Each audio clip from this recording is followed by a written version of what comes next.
नमस्कार। आज हम पढ़ेंगे किंग मिडास की कहानी। बहुत समय की बात है।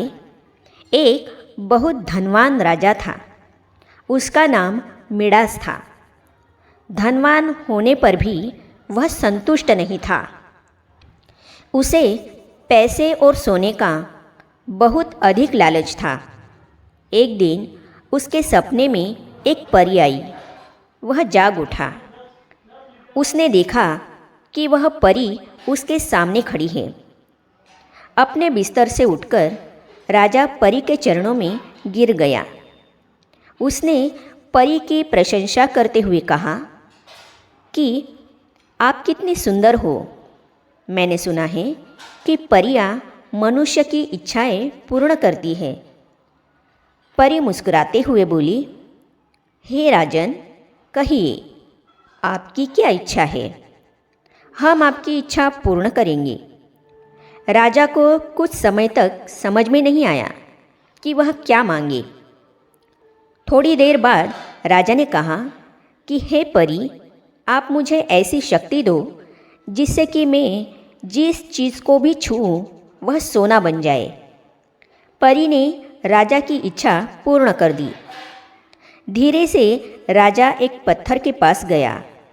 राजा ने अपना हाथ जब पत्थर को लगाया तो पत्थर सोना बन गया। राजा तो जैसे खुशी से नाचने लगा। राजा ने एक फूल को देखा, उसे छुआ तो वह भी सोना बन गया। राजा अपने बगीचे में जाकर सब फूल पौधे को छूने लगा। वह जिसे भी छूता वह सोने में परिवर्तित हो जाता। राजा तो जैसे खुशी से पागल हुआ जा रहा था। कुछ देर बाद जब उसे भूख लगी तब उसने फल और पानी मंगवाया और जब खाने के लिए हाथ लंबाया तो फल सोने में बदल गए। पानी के जग को छूते ही वह भी सोने का हो गया। राजा अब न कुछ खा सकता था न पी सकता था। अपनी मूर्खता पर राजा को बहुत दुख हुआ। राजा को दुखी देखकर राजा की बेटी उसके पास आई तो राजा ने प्यार से अपनी बेटी के सिर पर हाथ रखा तो वह भी सोने की मूर्ति बन गई। अब राजा और दुखी हो गया। पश्चाताप के आंसुओं में राजा डूबा हुआ था।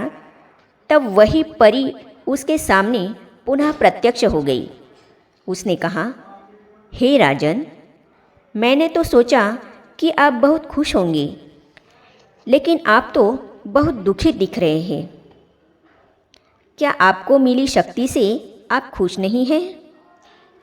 क्या आपको कुछ और चाहिए? तब राजा ने परी के पाँव पकड़ी और माफ़ी मांगते हुए कहा, कृपया आप यह शक्ति वापस ले लीजिए और मुझे मेरी बेटी तथा मेरा सामान्य जीवन वापस दे दीजिए। मेरे पास बहुत धन है और आज से मैं कभी लालच नहीं करूँगा। अपना धन गरीबों में बांटूंगा। यह सुनकर परी ने अपनी दी हुई शक्ति वापस ले ली। राजा बहुत खुश हो गया और सदा के लिए उसने सोने के प्रति अपना लालच छोड़ दिया। इसका आध्यात्मिक भाव है, लोभ सदा हानि पहुंचाता है।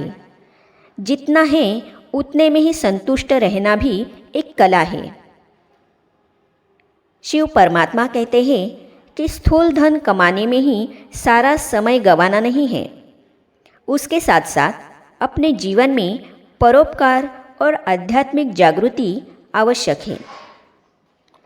तो ऐसे ही पौराणिक और आध्यात्मिक कथाएं सुनने और पढ़ने के लिए इस चैनल को सब्सक्राइब करने के साथ ही साइड में जो बेल आइकॉन है उसे भी क्लिक कीजिए ताकि आने वाली सभी वीडियो और अब तक की सारी वीडियो आप तक पहुंचती रहेगी।